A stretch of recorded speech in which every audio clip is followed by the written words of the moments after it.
my first question for you. Who acted as chairman and CEO of Microsoft throughout the 1990s before stepping down in January 2000, being replaced by Steve Ballmer? Elon Musk. I'm just playing. Bill Gates. Oh, I was going to say, like, dude, like, I know you're bad with trivia, but damn. Yeah, I know. Bill Gates is the correct answer. Bill Gates. All right. My first one is, though he'd continue to tour for decades, what singer-songwriter released his 12th and final studio album, River of the Dreams, in 1993? Very popular guy. Very popular. You should know. You're a musician. You I should know this. River of Dreams. Yeah. 12 albums.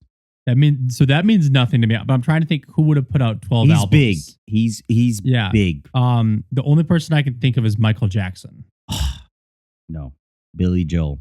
Oh, dude, I should have gotten that. Yes. That's why I said. Yeah. So I was trying to think who would have put out 12 albums. Like, okay. I don't think did Michael put out 12? He had to put out a lot, right? How many did he put out? Yeah. Let's get that number. I don't think he did 12, man. No. I don't think he got to 12. Okay, I was close. 10. Okay. Between his studio albums, soundtrack albums, and compilations, 10. He is well over 10. But it's just 10 studio albums. Yeah, 10 studio albums. I know what you meant. Okay, so my next question for you. What Canadian singer released 8 albums in French before her English language debut in 1990's Unison, which featured Where Does My Heart Beat Now? Can you repeat the first part? What Canadian singer? Oh, Celine Dion. Yeah, that should have gave it away. Canadian singer. Yeah. Robin Scherbatsky, Robin Sparkles. Don't make Let's fun of me. go to the mall. All right, don't make fun of me, but this is hilarious. Mike Myers, Dana Carvey starred in what 1992 comedy that became the highest grossing film based on a Saturday Night Live sketch?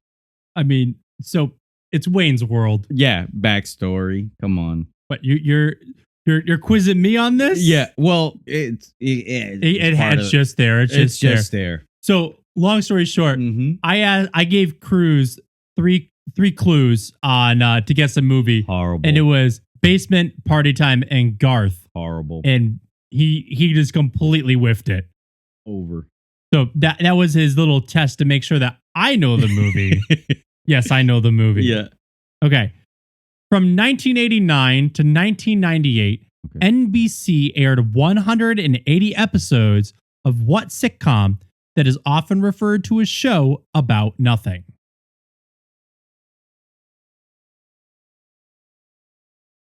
It's a show about nothing. Oh, come on, dude. I am lost. 1989 to 1998. NBC. 180 episodes. About nothing. A show about nothing. We just saw one of the actresses from this show in a movie on a podcast from last month. It was her debut. Oh, Seinfeld. There you go. Jesus. Yeah. So Julia Louis-Dreyfus. It was about nothing, but it was about something. Yeah, it was a show about nothing. Yeah. That was the something. Yeah. Okay. So if you didn't watch our ranking, horror. Our ranking horror movies episode. That was fun. Julia Louis-Dreyfus made her debut in Troll, which was a phenomenal movie. I'm glad you liked it. I loved it. All right. What 1992 Billy Ray Cyrus hit was the first country single to be certified platinum since Kenny Rogers and Dolly Parton's Islands in the Stream? Was it Achy Breaky Heart? Yes, it was. Very good. You music stuff you should get right away. Well, especially country. Yeah. Like I know country. Well, I say that now, and then I'm gonna butcher it later. Yeah. Oh yeah. Okay. Founded in 1985, what rental chain dominated the 90s, peaked at just over 9,000 locations in 2004, and by 2019 was down to just one store in Bend, Oregon? Hollywood Videos. Correct. No, kidding. Yeah. Blockbuster. Come on. Dude, I love Blockbuster Aren't they so much. Isn't there a story that they're closing the last one? Is it fake? It was a myth. It was a fake. Okay, It was fake news. Because we were going to have to make that trip. I know. So the last store in Bend, Oregon, if you're not aware, they actually do have an Airbnb section. So you can spend one final time at Blockbuster. Yep. Which, I would love to do that. Me too. What stand-up comic starred as Newsday sports writer Ray Barron in a CBS sitcom aired from 1996 to 2005? Wait, repeat that. Which stand-up comic starred as Newsday sports writer Ray Barron? You know this. I do. Your pronunciation was throwing me off. Yeah, I got you. Yeah. Ray Barron. Everybody loves Raymond. Yes. I got you. That's what I was like, man, I should know this. My sports writer. Dude, have you never watched Everybody Loves Raymond? I did. I didn't watch it as much. I felt like Everyone Loves Raymond came on a weird time during the day. Like, what time was it? Was like prime time. I think it was a weird day. It was like a Thursday prime time. Yeah. But dude, I loved that show. I love the show. I love the dad. Peter love Boyle? the brother. Oh my God. Brad Garrett? Yeah, his brother. Brad Garrett was the best. Yeah. His brother is. Come on, Amy. Yeah. It was when I watched it, I enjoyed watching it. Was it something that I seeked out to watch every week? No, but you could sit and watch that show. It was really good. So, long story short, this has been a lot of long story shorts on this podcast. Correct. I actually got to get dinner with Patricia Heaton. No, you didn't. I did. How? Yeah. So I was a part of my college's student ambassador program. Okay. Where we would meet with donors and investors. And we worked with this program in Boston. And the person they brought in for their keynote was Patricia Heaton. That's awesome. This was right after she filmed the movie, I think it was called Mom's Night Out. Okay. With Trace Atkins. Mm-hmm. And it's funny because there's a scene where they're like trying to find the kids or whatever.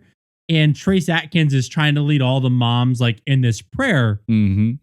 But the best part is the producers or the director kept cutting the scene because they kept having to reword the prayer. Because when you're doing anything spiritual in a movie, you don't want to offend anybody. Mm-hmm. So they kept having to find the right words in this prayer to not offend Baptists, Methodists, Protestants, Episcopalians, anyone. So eventually, I guess she was telling us that Trace Atkins eventually just started like, let's just do a prayer about the prayer. And it's like, it was just humorous that it was her trying to do her best Trace Atkins impression. Correct. Which, if you're not familiar with who Trace Atkins is, he is a country singer with a phenomenally deep, low voice. Mm-hmm. And trying to hear Patricia Heaton do her impression of Trace Atkins was great. It was just, she's really down to earth. Like, she's a really nice guy. That's awesome. Or Nice girl. guy. Lady. She's a really nice guy. She's a great gal. We're going back to our old school lingo. Yeah. But no, it was fun. Like that's a show that I have a lot of fond memories of. My grandfather, one of his favorite shows was Everybody Loves Raymond. And we would always joke that my cousin was Raymond and I was Robert. Man, this was kind of a quick episode today. Yeah. Like, that's all we got for y'all. It's pretty good. I like it. Yeah. Round table, the lunch table, everything was pretty cool. It was good. So if you're not aware, Nostalgia Junkies now has a brand new pop-up shop. Yes, which it is does. just nostalgiaprintify.com something. Yep. We will put the link in the description below. But we have shirts so you can support the podcast. We have shirts so you can support No Cable Crew. Correct. We'll even be dropping some special themed merch every now and again. Check it out, guys. So definitely check it out. That, or even giving us like a nice review on Apple Podcasts or Spotify, subscribing to the channel on YouTube. These are helps. all ways that you can help the podcast. And also just send us an email. We're nostalgiajunkiesct@gmail.com. Shoot us an email. Let us know your ideas for some episodes. That's how we came up with our idea for last year's Christmas episode. We were given it in an email. So send us an email. Send us a carrier pigeon. Send us smoke signals for all I care. But I've been Alex. I've been Cruz. Peace.